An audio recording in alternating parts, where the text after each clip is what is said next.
अगर आप कोई स्पेशल चीज़ बनाना चाहते हैं और आपके घर में कोई और चीज़ मौजूद नहीं है और आपके पास आलू जो है मौजूद हैं, तो आप आलू का पराठा बना सकते हैं। इसमें कोई और आपने मसाला ऐड नहीं करना। बहुत ही ज़बरदस्त और लाजवाब और टेस्टी किस्म का बनता है। बनाना बहुत ही आसान है और बहुत ही मज़ेदार बनता है। क्या क्या चीज़ें इसमें डाली जाती हैं और कितने मिनट में ये तैयार हो जाता है, आज मैं आपको मुकम्मल डिटेल के साथ बताऊंगा। तो आपने वीडियो को मुकम्मल देखना है।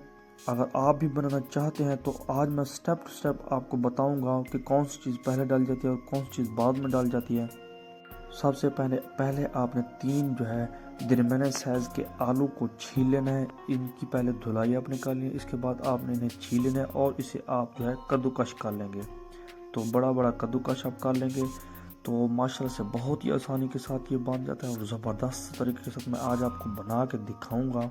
तो आपने जो है लाल मिर्च का इस्तेमाल करना है। अगर आप ज़्यादा स्पाइसी बनाना चाहें तो ज़्यादा डाल सकते हैं। तो इसके बाद मेरे पास नमक है। नमक का एहतियात के साथ इस्तेमाल किया करें।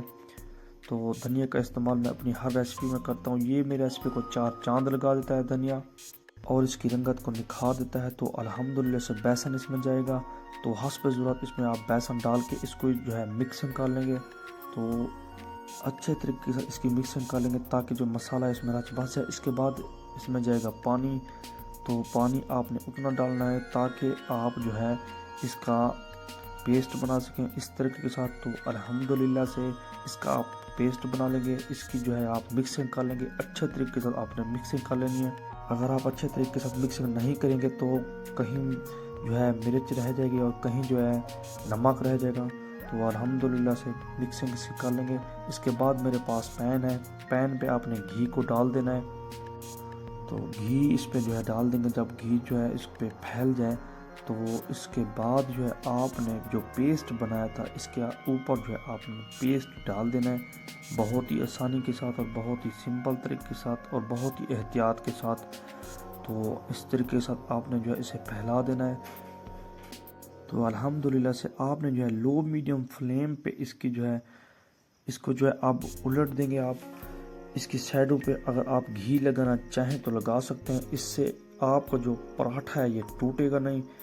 तो अल्हम्दुलिल्लाह से पहले हमने नीचे वाली साइड पकाई थी, अब हमने जो है इसे उलट कर लिया है। इसकी जो ऊपर वाली साइड थी इसको हम पकाएंगे। इसके ऊपर आप थोड़ा सा दबा सकते हैं ताकि ये जो है अंदर से कच्चा जो रह जाता है ये कच्चा ना रहे।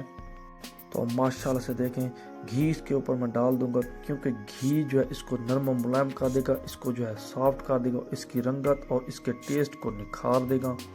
तो अल्हम्दुलिल्लाह अगर आपने अभी तक दुरूद पाक का विर्द नहीं किया, दुरूद पाक का विर्द कर दें और इसको जो है आप उल्टा दें। तो माशाल्लाह से तकरीबन आज की हमारी रेसिपी जो है पक कर तैयार हो चुकी है। हमारे जो पराठे हैं वो बिल्कुल तैयार हो चुके हैं। तो अब हमने जो है इसे डिश आउट कर लिया है।